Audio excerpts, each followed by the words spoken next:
Hey coaches, I want you to keep an eye on our nose guard. Now, on this play, we slanted him to the left because we knew the offense was running to the strength here, or running to the wingback side. Now, I want you to keep an eye on how fast our nose gets off the ball. He's in a great 4-point stance. Okay, he does a nice job of attacking on ball movement. We teach our kids to attack on ball movement. That's what we want to do. That ball moves, we attack. Okay, so he does a nice job of attacking on ball movement. He dips his shoulder, which reduces the blocking surface. He rips his arm up and he brings his legs through. Okay, so he dips and rips through the blocks, gets his head up, finds the ball carrier, and makes a play in the backfield. Okay, we want one motion on this. We want him to dip, rip, find the ball carrier, make a play.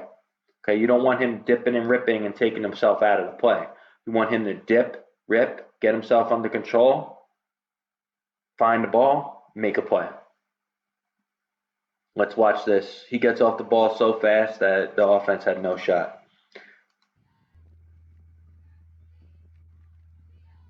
That's a beautiful play. Keep an eye on our nose guard here. You can see he's in a great 4-point stance, nice strong stance. He's ready to rock and roll, ready to attack on ball movement. I love the stance.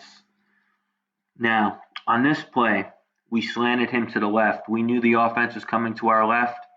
What this team was doing, they were double teaming our defensive tackle, who was probably our best defensive lineman, with the guard and tackle. So when we slanted our nose left, we knew the center had no help from the guard, so they were in trouble. Whenever the offense wants to double team D tackles, that's when we're sending linebackers right behind it, and we're going to slant that way. Because you know they're going to double team only on the play side. So we know we'd have a free A gap defender and a free C gap defender. So we eat this play right up. Now, you can again watch our nose. He does a nice job of dipping his shoulder to reduce his blocking surface, rips his arm up, brings his feet with him, picks his head up, finds the ball, and makes a play. He actually really gets such a fast fire out that he tackles the running back just as he's getting the handoff, causes a fumble. Unfortunately, we didn't recover, but nonetheless, this is a great play. Now, he does a nice job of dipping and ripping and firing off on ball movement, but you'll see he has his head down for a little longer than we'd like. You know, you don't want your head down at all, but he had his head down pretty much throughout the first couple steps. So we would have liked to seen him pick his head up a little bit more, but he was kind of looking at grass. But nonetheless, this is a nice play.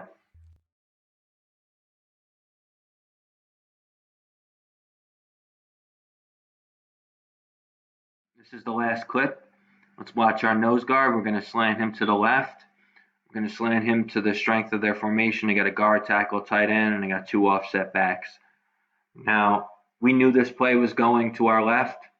Whenever they brought in this tight end, this big kid, and they brought in number 22, which is the offset back to the right, we knew they were running that way. So we noticed it on film. You know, it was an easy tell for us, making it way too easy for me. Now, anyway, our nose guard slants to the left. He does a nice job of getting off on ball movement, really attacking as soon as that ball moves. He dips his shoulder, he rips his arm up and brings his feet with him. He gets his head up, finds the ball, and chases it down. Now, his stance, not really feeling it. His butt's a little high, his foot's a little too far back. Not his best stance, but you know, it's not bad. I would just like to see that butt down and that foot up a little more so he could really get more spring.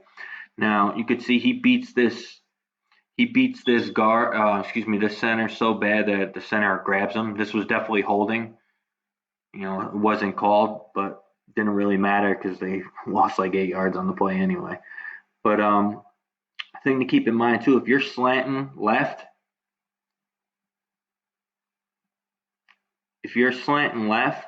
you could see our nose guard slanting left.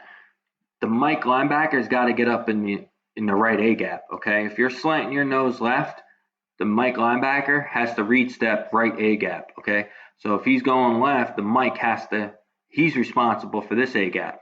If they faked this way and came back on a counter, we were in trouble here because our Mike, first off, was just standing there, didn't aggressively attack downhill. In his defense, he was keying this offset back because whenever they would run counter, he would jab step and come. So you could see his eyes were really locked into this kid. And then once he knew that there was no counter threat, he was able to attack. But he needs to read step, dip under that guard that's coming on, and then pursue to the play. So that's just a coaching point. If he's slanting left, the Mike's middle linebacker, the Mike, has a right A gap. He's slanting right, the Mike has left A gap.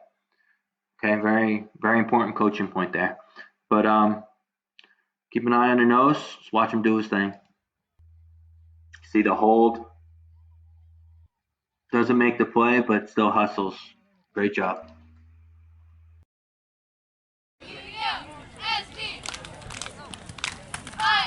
Get one, get one.